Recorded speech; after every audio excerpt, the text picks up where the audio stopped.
Hello BSS, welcome back to a new video, or if you are new here, hi, welcome. My name is Brenda. I do mostly paranormal videos here on my channel and I usually post every Friday. So if that is something that you are interested in, please consider subscribing down below and turn on your post notifications so you do not miss when I post another video like this one. Also, don't forget to give it a huge thumbs up. You end up enjoying it whatsoever and it really helps my channel out a lot. Now with all of that being said, let's go ahead and get into today's video. Alright guys, I hope you are ready for another video for Spooktober. I am so happy that it is a spooky season once again. I know for a lot of us here, it is our favorite time of the year. It is certainly my favorite time of the year. It's my favorite month because I love decorating for Halloween, dressing up, watching scary movies, all of that jazz you guys already know. Alright, but let's go ahead and get started with reading some of the paranormal stories that my subscribers sent in. Thank you so much to all of you who have sent in your spooky stories, because without you I would not be able to do these videos, so I really do appreciate it. Alright, let's start with story number 1. So she says, "Hi girl, my name is Karen. I love watching your videos. I wanted to share a scary story with you." I'm glad you enjoy my videos, girl. Alright, it says, "About 1 to 2 years ago, my family and I used to live in a really big house that was in a huerta. So it was all alone and it was pretty old. It was about 20 to 30 minutes away from the city. When we first got there to move in, it gave my sisters and I an off vibe, especially one of the upstairs room, which was going to be my room. When we moved in, I never really slept in there because when I was in there, I feel like someone was watching me. I also felt a presence in there, and not a good one, a bad one. So I would just sleep with my sisters. One day I was washing the dishes in the downstairs kitchen and I saw a little boy run by. It scared me a little, but I wasn't afraid of him. I don't know if that makes sense. I had told my mom and little sister about it, and she had said that when she was home alone, also washing the dishes, she said that she had also seen a little boy run by. The same day, my mom also told us that when she was about to fall asleep, she felt little hands grab her feet, but she wasn't scared. Whenever I see that little boy or feel his presence, I don't feel scared or anything, so I don't think he's evil. I have another story, and this one is really scary. To this day, it scares me. So one night, my sister Kenya and I were in a room upstairs on our phones, and the lights were off. My sister Kenya had said, "I will be back, I need to grab something from downstairs." I just said, "Okay." And about 2 minutes later, I looked over at the bed and I saw her just sitting there, staring at the closet, and I was like, "Oh, that was fast." But she didn't answer, and she was just still there, sitting, staring at the closet. So I said, "Kenya, Kenya." She still didn't respond, so I thought she was just trying to scare me, and I just went back on my phone. A little bit later, she came to the room and said, "I'm back," and I got so scared, and I asked her, "Weren't you already here?" And she was so confused and said no. And then I told her what happened, and we both got scared and ran downstairs. That is so creepy. I wonder what that could have been. Definitely someone trying to fool you for whatever reason.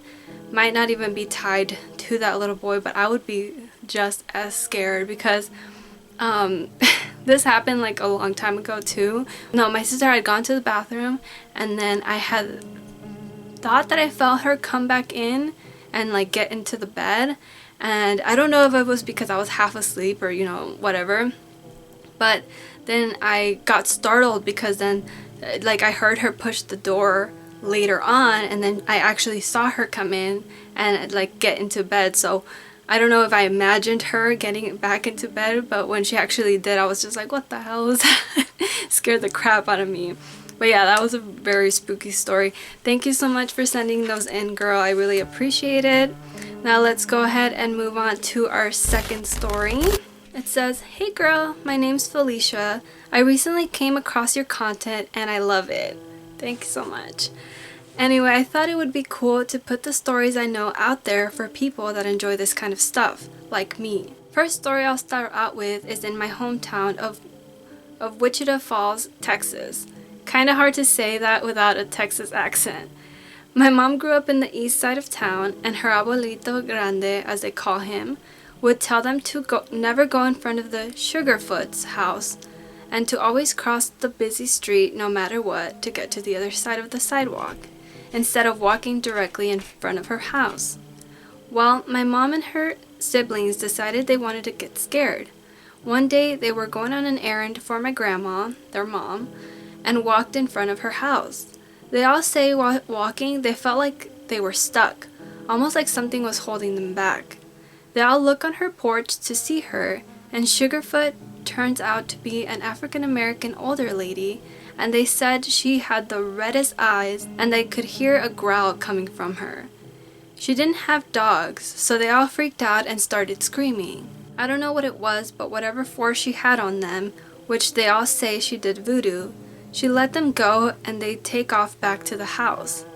Their grandpa, Ovio, was like, "Ya ves, cabrones?" The elders gave them sugar water to calm them down. I guess that was a thing to do back when someone would get scared.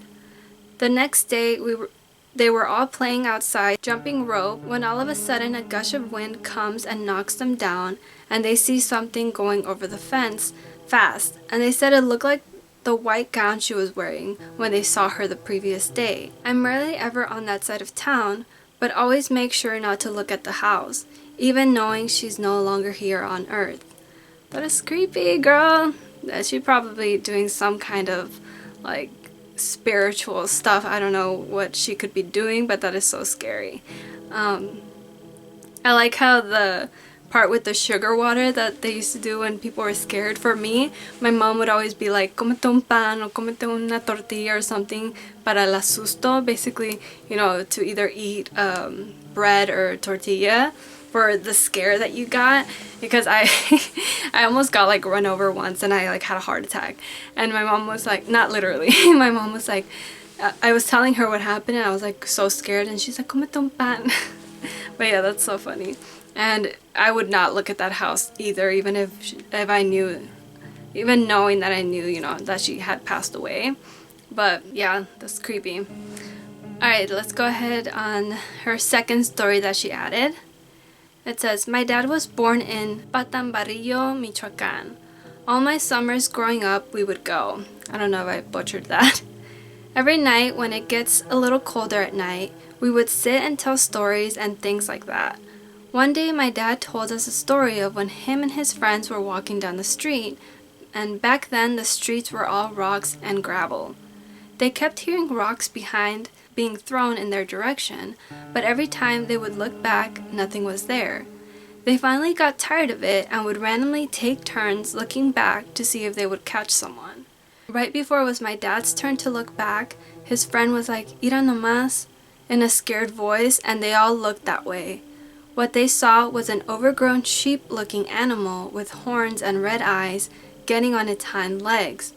They all took off running home, and they were so scared they had to get limpias because of how shook they were. I haven't been to Mexico in like 10 years, and low-key sometimes I get scared wondering what experience I could get just from going. But my dad's offering to pay for my plane ticket for my 24th birthday, so we'll see how that goes." Girl, I feel like more than anything, you will have fun if you end up going, because the chances of paranormal stuff happening are, you know, usually very low. And as much as, you know, I feel like Mexico got all of the energy and all of the spirits, I feel like it is still such a beautiful country, and you should definitely go. Alright, and here she has its third story. It says, "My mom and dad got together in the early 80s. I guess my dad left his last relationship on bad terms. After a while of being together, my dad started to get really sick, and it happened so fast to where my mom had no idea what to do. From what I remember my mom telling me, my uncle came and got my dad and took him to Fort Worth for a limpia. My mom had to stay back with my sister and brother, but continued to pray, of course, for my dad, not knowing what was happening. My dad said that when it was time to crack the egg, it was all red. She gave my dad a white rock and said to never let go of it. I forgot to mention my dad was having severe migraines, and that's why she gave him the rock. I believe when he kept the rock in his hand, the pain in his head was relieved.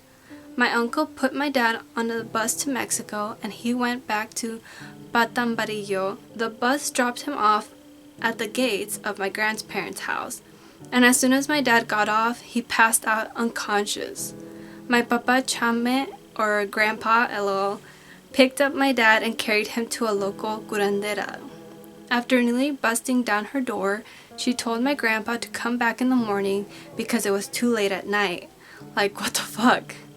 So my grandpa pleaded with her to look at his son because he looks nearly dead. He won her over and she let them in. She did an intensive limpia on him, which takes a total of 3 times before leaving Mexico to complete, supposedly. After everything was done, my dad was back to normal and found out the ex-girlfriend had done brujeria on him for leaving her. To this day, my dad sends money and thanks the curandera for saving his life. There are so many other stories I can send.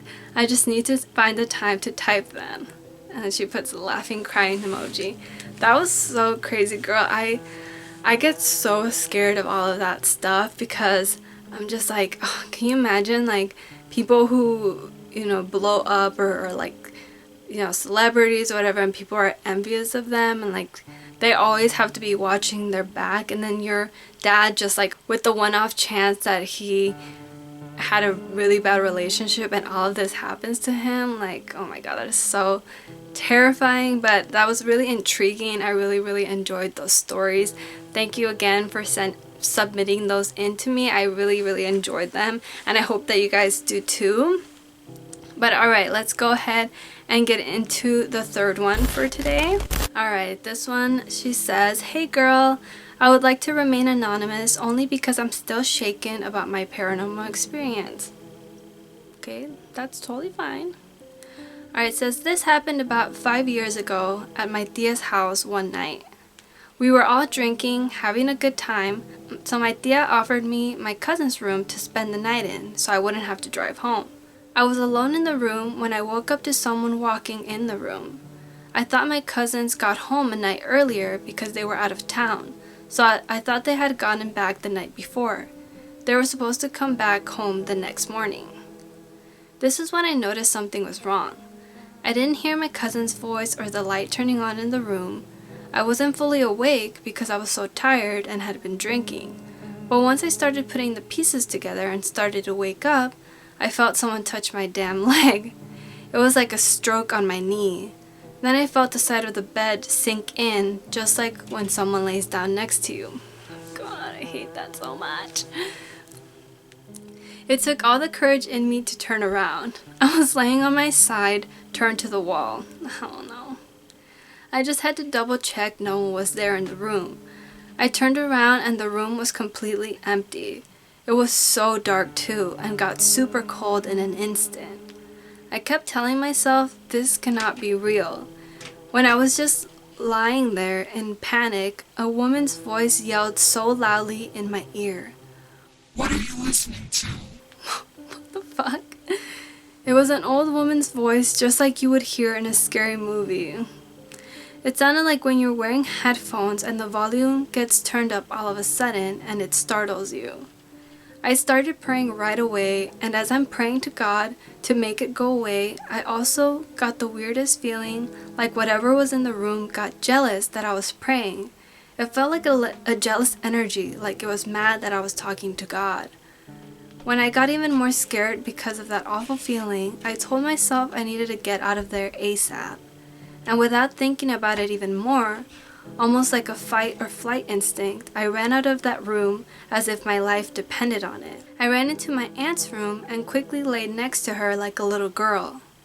Luckily, I was actually able to get a couple of hours of sleep since I was so tired. The next morning, I woke up and I couldn't believe what I felt/heard. My aunt was making breakfast and I told her I needed to talk to her, but I didn't want to freak her out. I told her everything that happened, and my tia didn't look too surprised, shocked, or even scared. She even told me that my cousins have always told her that things were happening in the house, but didn't believe them because they smoked the green stuff. LOL. Oh my god. As we were eating and talking more about how crazy everything is, my cousin walked in through the door and asked me why I looked so pale. Me and my tia told them what happened, and my cousins told me that was their friend ghost. That they have a ghost in the house, maybe even more, and is always messing with their stuff. They told me things are always getting moved around in their room, but that my tia never believed them. They also heard voices all the time. Why are they so casual about this? I'm so scared. My tia then explained how important it is not to invite anyone inside your house. She said that certain people carry demons with them, and sometimes they decide to stay with you. My cousins are known for having a lot of friends over their house all the time, even though my tia tells them not to. That's the end of my spooky story. I have more doppelganger stories I might share another time as well that happened to me in Mexico. Love your channel, a supportive subscriber. Thank you so much, girls. Those stories were so creepy, and like the fact that your cousins are just so casual about it and they're always bringing people. I do believe that people leave their bad energy. You know, maybe you don't have the best friends, and then, you know, if they're over at your house all the time, they have that lingering bad energy. So I definitely believe, I'm definitely on your tia side, but the fact that she was just like, yeah, you know, they've been telling me about this, but I don't believe them. Maybe she is in denial too, because she knows that if she acknowledges it, it's only gonna get worse. But yeah, I would love to hear more stories from you because those were insane. Alright, so let's go ahead and move on to our fourth story. It says, "Hi Brenda, my name is Leslie. Feel free to say my name." Alright, it says, so here's her first story. It says, "When I was younger, I used to always see a shadow man. I would always see it in my living room every night. I moved apartments, so I stopped seeing him, but recently I've been experiencing it again. One day I was home alone and bored, so I decided to do my makeup. I was looking for my concealer in my makeup box that I have in my walk-in closet. As I was looking, I had a feeling of someone or something in the closet with me. I ignored it and kept looking. I finally found it, and as I walked back out and turned off the light, I saw the shadow man. I quickly ran back downstairs and waited for my mom to come home." Oh no, ma'am. I would have immediately thought it was an intruder first than anything. If I hadn't had those experiences with him, I'd be like, call the cops, call 911. Alright, and this is the second story. "I was by myself when I experienced this. I was downstairs late at night doing my homework. The only light that was on was the living room and kitchen. I had my AirPods on and I was listening to music. Then from the corner of my eye, I saw a little boy peeking from the kitchen next to my refrigerator. I quickly looked and thought it was my little brother trying to be funny, so I called out to him, but I got no response. I got up and went to go look, and there was nobody there. P.S. I love your videos and I have more stories if you are interested." That's creepy. Why is it always a little boy lurking out here in the cuts? I would have been like, get the hell out of here. And if it weren't for you having a little brother, I feel like you would have been even way more scared initially, like seeing him. But, you know, since you do have a little brother, you probably were like, what do you want? But yeah, that is so creepy. It always has to be a little boy, a little girl, something, which always makes me think could be possibly a demon trying to trick you, which terrifies the crap out of me. But yeah, girl, as I always say, when you guys tell me, they're like, if I want to hear more stories, of course we all want to hear more stories, so please keep on submitting them. I really appreciate you guys doing that for me. But yeah, that is going to be the last story for now. I know it's so sad when I have to stop the video but there will be more, so don't you guys worry. But yeah guys, that is going to be it from me. Thank you so much if you did make it all the way to the end. I appreciate you so much. But before I do end today's video, today's comment shout out goes to this person right here. Thank you so much for leaving a nice comment. As always, I really do appreciate it. And if you want to be the next comment shout out, all you have to do is leave me a nice comment down below, and that's it. And yeah guys, thanks again so much for watching. I appreciate and love every single one of you. Hopefully I will see you in my next video. Don't forget to stay safe and be kind. Bye bye.